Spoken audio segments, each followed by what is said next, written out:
तो क्या हाल चाल है सबके। आज व्लॉग की शुरुआत करेंगे हिंदी बोलने के साथ, क्योंकि मुझे काफ़ी महीनों से कमेंट्स आ रहे हैं कि भाई हिंदी में वीडियो बनाओ, हिंदी में वीडियो बनाओ। तो आज मैंने सोचा हिंदी में वीडियो की शुरुआत करते हैं। तो आज एक बेसिक टॉपिक पे बात करेंगे जिस पे मुझे सबसे ज़्यादा कमेंट्स आ रहे हैं कि भाई मैं क्रोएशिया आ चुका हूँ या मैं आने वाला हूँ और मैं जॉब चेंज करना चाहता हूँ। तो भाई सबसे पहले इसके ऊपर ये सवाल आता है कि आपने जॉब चेंज करनी क्यों है। उसके भी दो रीज़न हो सकते हैं।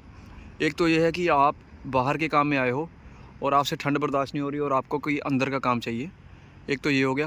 और दूसरा रीज़न ये हो सकता है कि आपको कंपनी अच्छी ना मिली हो, टाइम पे सैलरी ना दे रही हो या कम सैलरी दे रही हो, जितना सैलरी बोला गया आपको उससे कम मिल रही है। ऐसे कोई भी रीज़न, 3-4 रीज़न मेन बेसिक हो सकते हैं जॉब चेंज करने के। लेकिन इसके लिए आपको ये सोचना पड़ेगा कि आप जिस कंपनी के थ्रू आ रहे हो उसने कंपनी ने अपने वादे पूरे नहीं करे, कंपनी ने आपको प्रॉपर सैलरी नहीं दी, इसलिए आप जॉब चेंज कर रहे हो। लेकिन आपको उन लोगों का सोचना पड़ेगा जो आपके पीछे आ रहे हैं बंदे, जिन जिन लोगों ने आपके बाद में वर्क परमिट अप्लाई कर रखा है। अगर आप मान लो मैं आता हूँ कंपनी में और मैंने आते ही 10-15 दिनों में मैं कंपनी छोड़ के भाग गया या कहीं चला गया, तो उसका इम्पैक्ट बाकी लोगों पे पड़ेगा जो मेरे से पीछे आने वाले बंदे हैं।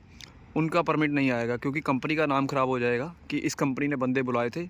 तो वीएफएस वालों को भी पता लग जाता है कि इस कंपनी के इतने बंदे गए थे और वहाँ से वो चले गए हैं क्योंकि उन लोग का टैक्स नहीं जा रहा। जब टैक्स नहीं जाता, कंपनी टैक्स नहीं देती, तो उन लोग को पता लग जाता है कि ये बंदे कंपनी छोड़ के जा चुके हैं। तो कंपनी का नाम ख़राब होता है। जो आपके पीछे भाई बंधु यार दोस्त जो भी आने वाले हैं उनका परमिट नहीं आएगा, उनके बारे में भी आपको सोचना पड़ेगा। तो मैं ये नहीं कहता कि कंपनी आप मत चेंज करो। कंपनी अगर आपको बुरी मिल रही है, अच्छा नहीं लग रहा आपको कंपनी में, सैलरी वाइज अच्छा नहीं है या कोई भी आपको दिक्कत आ रही है, तो आप काम चेंज कर सकते हो। लेकिन मेरी सलाह आप सबको ये है कि कंपनी आप तब चेंज करो जब आप पैसे वाइज थोड़ा सा आप वेल्दी हो जाओ, थोड़ा आपके पास मतलब पैसा जुड़ जाए, उसके बाद आप काम चेंज करो। क्योंकि काम चेंज करने का भाई प्रोसीजर होता है। ऐसे एकदम से नहीं है कि भाई आपने किसी एजेंट से बात करी और सुबह आपको उसने काम पे भेज दिया, वैसा तो नहीं होता है। वैसा होता है खेती बाड़ी के काम में, लेकिन वो काम हर बंदा नहीं कर पाता। तो नॉर्मल प्रोसेस ये होता है कि आपने जब भी काम शुरू करना है ना, तो आपको पहले परमिट अप्लाई करना पड़ेगा। और आजकल तो कंपनियाँ इंटरव्यू भी ले रही हैं, खासकर वेयर हाउस में कंपनीज इंटरव्यू ले रही हैं। जब मैंने अप्लाई करा था तब इंटरव्यू नहीं होता था। तो इंटरव्यू इसलिए ले रही हैं क्योंकि इंटरव्यू में इंग्लिश में सवाल थोड़े बहुत पूछे जाते हैं, लेकिन पहले नहीं पूछे जाते थे। कई बंदे उन्होंने ऐसे हायर कर लिए जिन लोग को बिल्कुल भी इंग्लिश नहीं आती थी। तो वहाँ पे आगे जाके कंपनी वालों को दिक्कत होती है कि उनको कुछ समझाना होता है इंग्लिश में और बंदों को पल्ले नहीं पड़ रहा क्योंकि उनको इंग्लिश नहीं आती। इस वजह से अब उनका इंटरव्यू लिया जा रहा है। और जो इंटरव्यू लिया जा रहा है मेरे हिसाब से सही है, बिल्कुल लेना भी चाहिए इंटरव्यू। मतलब थोड़ी बहुत इंग्लिश तो आनी चाहिए, एटलीस्ट आप समझने लायक हो।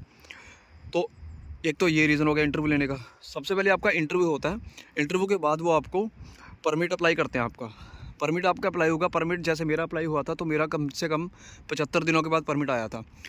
तो परमिट आने का मतलब ये है कि 75 दिन तक आप काम नहीं कर सकते। तो आपके पास इतना पैसा होना चाहिए परमिट अप्लाई करने के बाद। जैसे मान लो आप आ जाए कंपनी में, 15 दिनों बाद आपने दूसरी कंपनी में अप्लाई कर दिया, इंटरव्यू दे दिया, आप क्लियर हो गए। उसके बाद आपके पास इतना पैसा जेब में होना चाहिए कि 75 से 80 दिनों तक आप अपना गुजारा कर सको, आप अपना रेंट दे सको, आप अपना खाने पीने का सारा गुजारा कर सको। तो उस हिसाब से पैसे होने चाहिए। तो पैसे बंदे के पास तभी होंगे या तो आप इंडिया से लेके आओगे फालतू पैसे, ठीक है, वो तो खुद से गिल्टी वाली फीलिंग होगी कि आप माँ बाप के पैसे बर्बाद कर रहे हो। तो मेरा मानना ये है कि पहले भाई आओ, आप जैसे मर्जी मन मार के, रो के, हंस के, जैसे भी आप काम करो, थोड़े पैसे जोड़ो, कम से कम एटलीस्ट 4-5 महीने काम करो। जब आप 4-5 महीने काम कर लोगे, आपके पास एटलीस्ट इतना पैसा होगा कि आप 2 महीने वेले बैठ के खा सकते हो, रेंट भी दे सकते हो और खाना भी अपना कर सकते हो। तो तब आप काम चेंज करो। अब कई लोग क्या बोलते हैं भाई, मुझे कमेंट्स में मैसेज आते हैं कि भाई मैं क्रोएशिया आ चुका हूँ, मैं परसों ही आया हूँ और आज मुझे जॉब चेंज करनी है, मुझे कोई अच्छा एजेंट बता दो, एजेंसी बता दो, कंसल्टेंसी बता दो। भाई मुझे ये नहीं समझ लग रही कि आप परसों आए हो और आज आपने जॉब चेंज करनी है, मतलब 2 दिन में इतना क्या बुरा हो गया भाई आपके साथ। चलो मैं मानता हूँ कई लोगों के साथ बुरा हो भी जाता है, लेकिन इसका रीज़न ये नहीं है कि भाई आप आते ही जॉब चेंज कर लो। सबसे पहला प्रोसीजर ये होता है कि आपने अपना टीआरसी कार्ड अप्लाई करना है, उसमें भी 21-22 दिन लगते हैं। टीआरसी कार्ड आप अपना बनाओगे, उसके बाद ही आप यहाँ पे वैलिड तरीके से घूम फिर सकते हो। उसके बिना यहाँ पे मुश्किल है क्योंकि पुलिस ने आजकल तलाशी लेनी शुरू कर दी है। पहले नहीं होता था इतना, आजकल ये सब हो रहा है।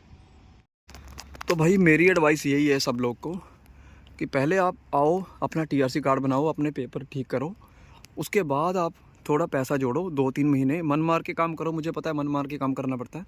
2-3 महीने आप मन मार के काम करो, उसके बाद आप अपना अच्छी सी एजेंसी देखो, उसके बाद जॉब चेंज करो। अगर आप आते ही जॉब चेंज करोगे ना, तो वो सबके लिए गलत होगा भाई। आते ही जॉब चेंज करने के बारे में मत सोचो। अब आप जैसे मेरे एग्जांपल ले लो, मैंने भी जॉब चेंज करी, तकरीबन 6-7-8 महीने बाद जॉब चेंज करी मैंने।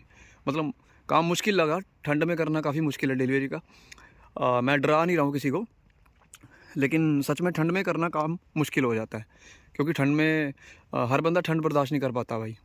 कुछ लोग कर भी लेते हैं, कई लोगों की बॉडी होती है अडेप्ट कर लेती है ठंड को। तो मुश्किल काम है ठंड में करना, लेकिन हर बंदे को चाहिए कि भाई अगर ठंडे मुल्क में आ रहे हो तो अंदर का काम मिल जाए तो ज़्यादा बढ़िया है। अब वेयर हाउस के काम में ये है कि आप अंदर काम करते हो तो ठंड इतनी फील नहीं होती है, तो वो अच्छा काम है। तो इसलिए हर बंदा आजकल ये सोच रहा है कि मुझे वेयर हाउस के काम में आना चाहिए। और बात रही ठंड की, आज तो संडे है तो थोड़ा धूप निकली हुई है और अच्छा मौसम है। लेकिन नॉर्मली कल यहाँ पे इतनी ठंड थी कि हाथ पैर सुन्न हो रहे थे। ऐसे लग रहा था जैसे एकदम से बर्फ़ गिर जाएगी, और धुंध काफ़ी पड़ी हुई थी। ठंड का ये माहौल था। तो कपड़ों का तो मैं अक्सर कहता ही रहता हूँ। अब तो आप लोग समझ ही गए होंगे कि भाई ठंड काफ़ी है, तो आप सर्दियों के कपड़े तो लेके आओगे ही। और कुछ लोगों का भाई ये भी सवाल होता है कि भाई अगर मैं आ रहा हूँ तो मुझे सैलरी तो 35-40 दिनों के बाद मिलेगी, तो उस लिहाज से मुझे कितने पैसे साथ में लेके आने चाहिए। तो भाई देखो, पैसे तो जितने भी हों बंदे के पास उतने ही कम होते हैं। और आप एक पराए मुल्क में आ रहे हो तो आपको, मैं ये नहीं कहता कि आप काफ़ी पैसे लेके आओ, लेकिन आप एक फॉरेक्स कार्ड बना सकते हो, या आपके पास अगर क्रेडिट कार्ड है जो वर्ल्ड वाइड चलता है, वीज़ा या मास्टर कार्ड कोई भी, तो वो भी बेहतर रहेगा, क्योंकि उसके मतलब टर्म्स एंड कंडीशंस होते हैं, लेकिन उसमें पैसे कम कटते हैं। और जो नॉर्मल हमारा यहाँ का कार्ड होता है उसमें पैसे ज़्यादा कटते हैं। अगर आप 5 से ज़्यादा विड्रॉल करवाते हो तो आपको फॉरेक्स कार्ड बनवा लेना चाहिए, वो अच्छा रहता है। आप बैंक से जाके बात कर सकते हो कि भाई मैंने आउट ऑफ इंडिया जाना है और मुझे फॉरेक्स कार्ड चाहिए, तो वो बन जाता है। थोड़ी सी मतलब इंस्टॉलमेंट कटती है उसकी, लेकिन इतना ज़्यादा नहीं होता, क्योंकि बाहर के हिसाब से आपको कम ही कटेगी, तो वो अच्छा रहता है। कैश आप जितना कम हो उतना सही है, क्योंकि मैं तो अगर अपनी बात बताऊँ तो मैं कैश इतना ज़्यादा रखता नहीं हूँ। मैं काफ़ी कम कैश रखता हूँ, कार्ड से ही सभी पेमेंट करता हूँ, क्योंकि यहाँ पे जो मोड ऑफ़ पेमेंट है वो ज़्यादातर कार्ड से हो जाता है हर जगह पे। कुछ एक दुकानें होती हैं जो कार्ड्स नहीं लेती हैं, बाकी 99% जो दुकानें हैं ना वो सभी कार्ड्स एक्सेप्ट कर लेती हैं। तो इवन कि पेट्रोल पंप पे, हर जगह पे जो भी दुकानें हैं, कई जगह मेला भी लगता है तो वहाँ भी कार्ड चल जाता है। तो कार्ड बेहतर रहता है भाई कैश से। तो भाई मेन जो हमारा टॉपिक था ना, उससे मैं थोड़ा भटक गया था।